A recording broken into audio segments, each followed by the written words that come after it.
fuck it. Let's do some album rankings on this channel. You know, why not? Gonna start with Less Than Jake. I'm not gonna go ahead and say that they're my favorite band. They're up there. You know, picking a favorite band is like picking a favorite child. You hate them all, but some of them have to not be as bad as the others. I'm gonna start with Less Than Jake though, because honestly, like, they're just very consistent throughout their whole career. They just had release after release that's just very solid, and I think it's a good place to start. Like I said, they have a very solid release history, but I would have to say if they have a misstep, it's this album. I know some of you might not count this as an album, but it's kind of a black sheep. You know, I don't really have any other place to put it than amongst the rest of the studio albums. It's 2 EPs and 2 new tracks put together. That's, you know, as much of an album as you're going to get, essentially. The 2 new tracks are probably the only tracks that Less Than Jake has put out on albums that I like. I just do not like. Not that I hate them, it's just not very interested. New Auld Lang Syne and Flag Holders Union, yeah, those tracks are pretty weak. Half of the tracks on here are pretty weak, and then half of them are actually pretty good. It's a mixed bag. Like, half of the tracks kind of seem phoned in a little bit, and then the rest of them are fine. Classic Less Than Jake sound. But yeah, no, Greetings and Salutations, if it's going to be included in the album ranking, it's going to be last. At number 10, we have See the Light. When this album first came out, I got a lot of listens out of it, actually. I quite enjoyed it upon initial release. Over time, it has kind of dulled out for me. Not a bad release. Less Than Jake does not have a bad release. No bad albums. Only fire. This fire just does not burn as bright. That's all I can say. Next up, In With The Out Crowd. This is definitely the out crowd of Less Than Jake's albums for sure. I know this is polarizing. The sound here was changed, a little bit more poppy, you know, whatever. Some people love it, some people hate it. I assume. I've never met anyone that hates it. I never met anyone that loves it. It's just kind of there. It's fine though. Like, a lot of the tracks on here are actually really good, standout tracks. Tracks that they always play like every show. But yeah, definitely a lot less variety of sounds coming from this one here. That's why I cannot rank it any higher. I definitely prefer albums that have a good mix of tone and genre and, you know, all that. And this just does not deliver on that front. Definitely not bad, but surely not great. Number 8, Pezcore. I'm not really sure what to say about Pezcore. I know it's a classic. I know it's at the top of a lot of people's lists. I mean, it's a good album. I like it. I enjoy it. I listen to it. I say, oh yeah, that's Less Than Jake right there. It's just not top for me. This is where it ended up. I don't know. Pezcore, you know? Less Than Jake. Pezcore. Number 8. Less Than Jake. Pezcore. Number 7, GNVFLA. Gainesville, Florida. Now this right here is an album released by Less Than Jake. This album's pretty tasty. I have a lot of good memories associated with this album, you know, hanging out in the basement, just acting a fool, engaging in hooliganry, and just introducing some friends to Less Than Jake and ska-adjacent music. So, yeah, I mean, for that, you know, it gets a leg up. She wanted to create a brother for my future and I. Coming in hot at number 6 is B's for B-Sides. This is another album you guys might not count as an album, but I definitely do because this is high quality right here.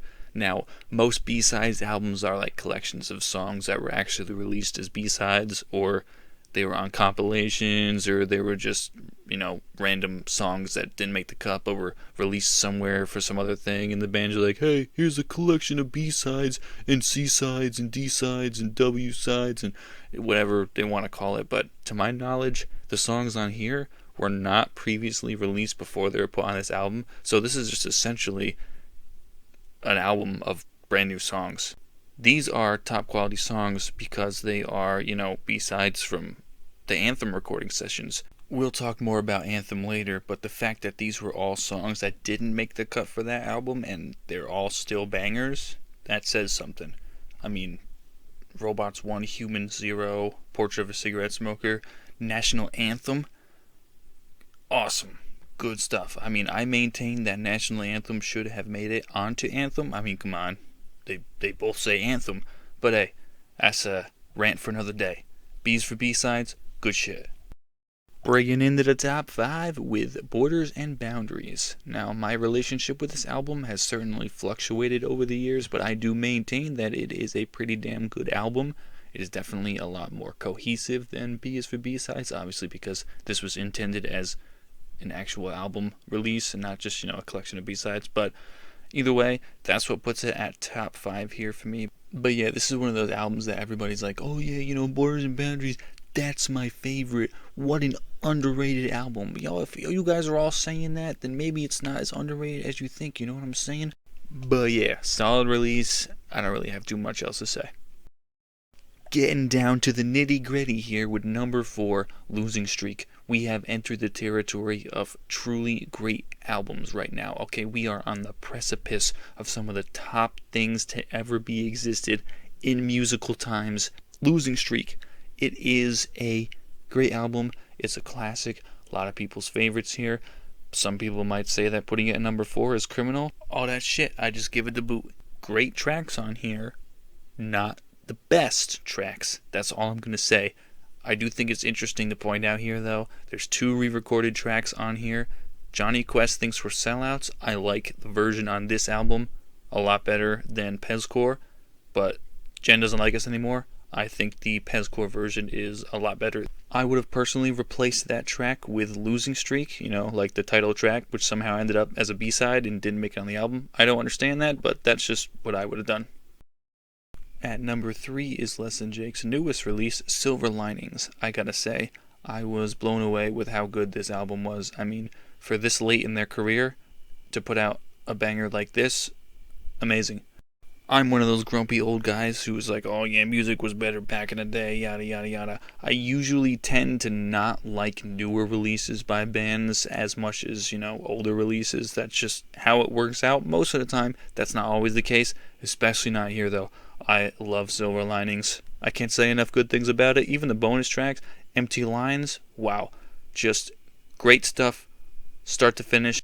I will say, Lost at Home, I'm not very fond of, but I kind of forget that it's even on the album because the rest of it's so good. This is one of the times that I made an exception of actually pre-ordering like a vinyl album before it came out, because you never know how good albums are actually going to be. I never understood that pre-order album things before you even hear it, because they release a single, you're like, oh, that's pretty good, but the rest of the album could be complete trash. But this is an exception I made because I had confidence it was going to be great after hearing those first 2 songs, and my goodness, was I right. Good stuff right here. Let's get on to the top 2. Number 2, Hello Rockview. Wow, what an album. I know a lot of Less Than Jake fans will say that this is peak Less Than Jake. This is their favorite album. Some might even say that Less Than Jake was not good after this album. I say, what are you talking about? You're crazy.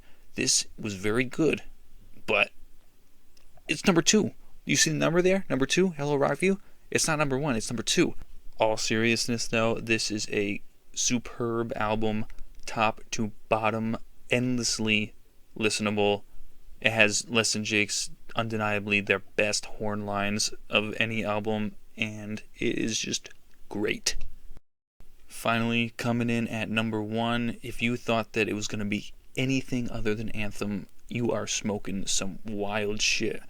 Less Than Jake was also smoking some wild shit when they went into the studio, but they were smoking that good shit because I don't know how they did it, but they put this monster out onto the universe and things were never the same.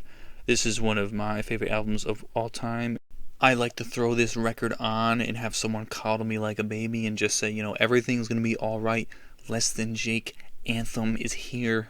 I can't say enough good things about this album. We got ourselves an all-killer, no-filler here. Every single track is a direct incendiary bomb to the ears. I mean, it's canon that Less Than Jake wrote Surrender and Cheap Trick covered them.